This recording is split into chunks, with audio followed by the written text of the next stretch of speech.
Party అధ్యక్షులు AK Paul అన్నారు. చంద్రబాబు నాయుడు పవన్ కళ్యాణ్ ను వాడుకుంటున్నాడని, ఈ విషయం ప్రజలందరికీ అర్థమైనా పవన్ కళ్యాణ్ కు మాత్రం అర్థం కాకపోవటం శోచనీయమన్నారు. జనసేన పార్టీ నుంచి ప్రజాశాంతి పార్టీలోకి రావటానికి చాలా మంది జన సైనికులు సిద్ధంగా ఉన్నారని తెలిపారు. జనసేన టీడీపీ తమకు వద్దని వాళ్లే చెబుతున్నారని అన్నారు.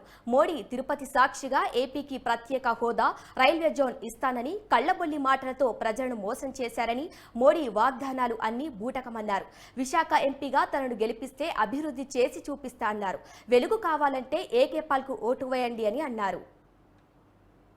పవన్ కళ్యాణ్ చంద్రబాబు నాయుడు పక్కన కూర్చున్న ప్రెస్ మీట్ ముఖం చూడండి. మీరు ఎంత విచారంతో, ఎంత దుఃఖంతో, ఎంత బాధతో, ఎంత వేదనతో, ఎంత ఇష్టం లేకుండా ఆయన చంద్రబాబు నాయుడు పక్కన కూర్చొని నాకు 24 ఇచ్చారు.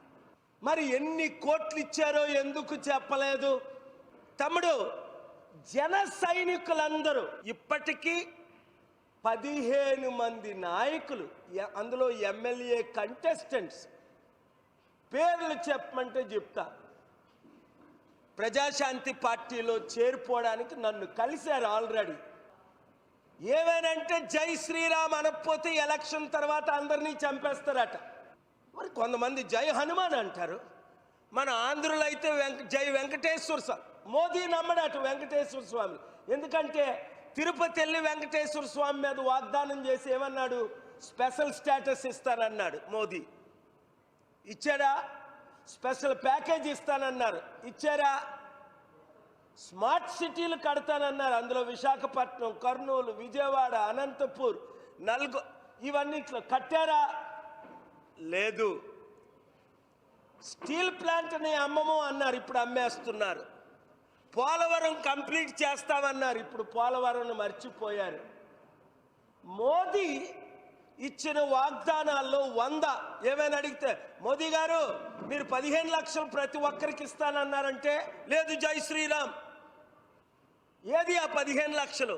నల్లధనం తెస్తానన్నారు, ఏం తేలేదంటే రామ్ టెంపుల్ కట్టాం. ఏ ప్రశ్న అడిగినా మోదీకి ఒకటే జవాబు, జై శ్రీరామ్ అనని వారిని నరికి పడియండి అని ఒక లెటర్ కూడా రిలీజ్ అయింది. 2 నెలల తర్వాత ఎలక్షన్స్. ఏం జరగబోతుందో ఆలోచించండి. పాస్టర్లకి నేను రైఫిల్స్ డొనేట్ చేద్దాం అనుకుంటున్నాను, సెల్ఫ్ డిఫెన్స్కి. కనీసం 5 బుల్లెట్లు ఉన్నది. దౌ షల్ నాట్ కిల్ అన్నాడు, కానీ దౌ షల్ నాట్ డిఫెండ్ అనలేదు ఎక్కడ. నువ్వు వెళ్ళి నరహత్య చేయకూడదు అని బైబిల్లో ఉంది, కానీ మిమ్మల్ని నరహత్య చేస్తుంటే మిమ్మల్ని మీరు డిఫెండ్ చేయకూడదని ఎక్కడ బైబిల్లో లేదు. ముస్లింలకి ఆర్డర్స్ వెళ్ళిపోయి ప్రతి ఒక్కరికి, ముస్లిం మొలనాల్స్కి, ముస్లిం లీడర్స్కి. వాళ్ళు జై శ్రీరామ్ అని మిమ్మల్ని చంపితే మీరు జై అల్లా ఓ అక్బర్ అని వాళ్ళని చంపండి. ఇదా? ఇలాంటోడా మీకు ప్రధానమంత్రి కావాలి?